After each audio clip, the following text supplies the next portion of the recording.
Apprendre à distance avec Madame Ajar. Bonjour les enfants, j'espère que vous allez bien.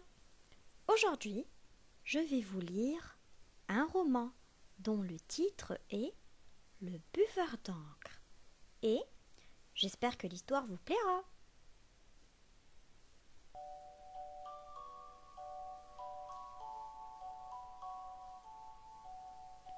La cachette.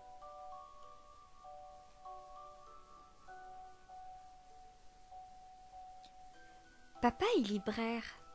Il adore les livres. Il les dévore. C'est un ogre. Il lit toute la journée et parfois même la nuit. C'est une maladie incurable, mais ça n'a pas l'air d'inquiéter notre médecin de famille.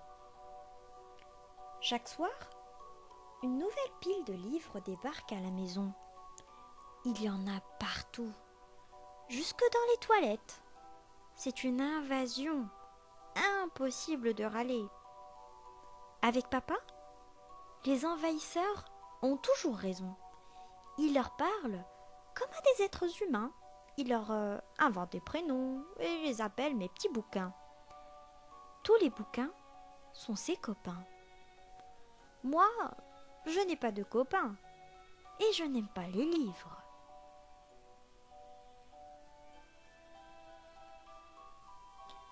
De l'extérieur, je ressemble à papa, mais à l'intérieur, alors là, nous sommes deux étrangers. Maman fait semblant de ne pas s'en apercevoir. Elle nous aime tous les deux. Je suis le plus petit, mais elle ne me défend pas quand papa veut me forcer à lire. Vous vous rendez compte? Les grandes vacances viennent de commencer. Je ne sais pas quoi faire. Alors, j'aide papa à la librairie. Qu'est-ce que je fais? Pas grand-chose. Il m'a interdit de ranger et même de toucher quoi que ce soit. Il paraît que le papier ne me résiste pas.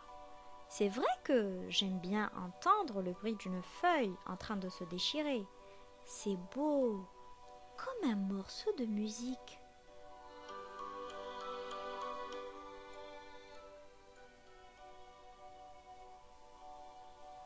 Alors, je guette les voleurs. C'est la seule chose qui m'amuse dans la librairie. Quand un livre disparaît dans la poche d'un pickpocket, je ne dis rien. Je suis bien trop content. Un envahisseur de moins. Mais cela arrive rarement. En général, papa détecte les voleurs au moment où ils pénètrent dans le magasin. La plupart du temps, je surveille les lecteurs. Je les connais tous. Ils ont leurs habitudes. Certains reniflent les livres comme s'ils choisissaient un camembert. D'autres se servent au hasard. Ils adorent les surprises. La librairie, c'est une loterie. Et puis, il y a ceux qui n'arrivent pas à se décider. Ils prennent, ils reposent, ils reprennent. Finalement, ils se ravisent et remettent le livre à sa place. Souvent, ils repartent les mains vides, gênés de n'avoir rien acheté. J'ai une cachette dans le fond de la boutique. Une petite fenêtre se découpe dans un mur de livres. Personne ne peut me voir. Je suis un espion. Sur un cahier, je marque dans les moindres détails ce que j'observe. Un jour, je mettrai tout ça dans un livre, qui sait. Mais ça m'étonnerait, car la grammaire et moi, on ne s'entend pas. Tiens, un nouveau client. Je ne le connais pas, celui-là. Jamais vu dans le quartier. Il vient peut-être de déménager. Je lui trouve une drôle de tête. Le teint gris, des sourcils en bataille et un air complètement ahuri. Et puis, il se livre à un curieux manège. On dirait qu'il flotte à 10 centimètres du sol, comme un fantôme. Je trouve son comportement bizarre. Oh! drôle de client. J'ai vu, de mes yeux vu, le client inconnu boire un livre. Non, je n'ai pas la berlue. Pendant 5 minutes, il s'est promené dans les rayonnages. Les yeux fermés, il se déplaçait en silence, les bras tendus droit devant lui. On aurait dit qu'il écoutait le bruit des livres. Subitement, il a saisi un petit bouquin et tout est devenu encore plus fou. Il ne l'a pas ouvert, il a seulement écarté les pages du milieu et là, dans la fente ainsi pratiquée, il a planté une paille tout juste sortie de sa poche. Sa bouche s'est mise à aspirer.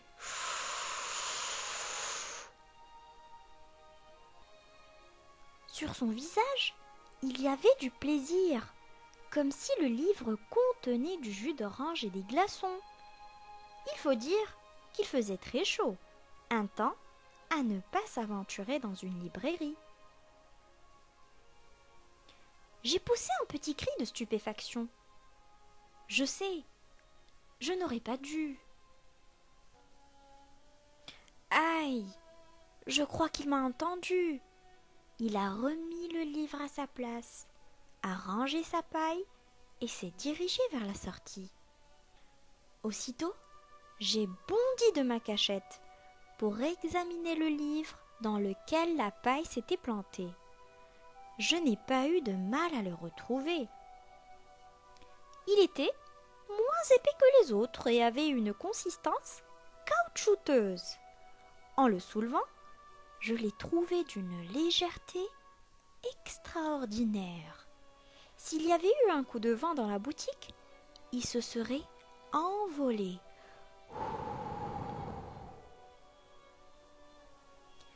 Mais quand je l'ai ouvert, j'ai failli m'évanouir. Il était vide. Sur les pages, il ne restait pas le plus petit mot. L'étrange client avait bu toute l'encre du livre. La poursuite. Je n'ai pas eu le temps d'avoir peur. Mon excitation était bien trop grande. Il fallait agir tout de suite. J'étais sûre que le drôle de client ne reviendrait jamais dans la boutique.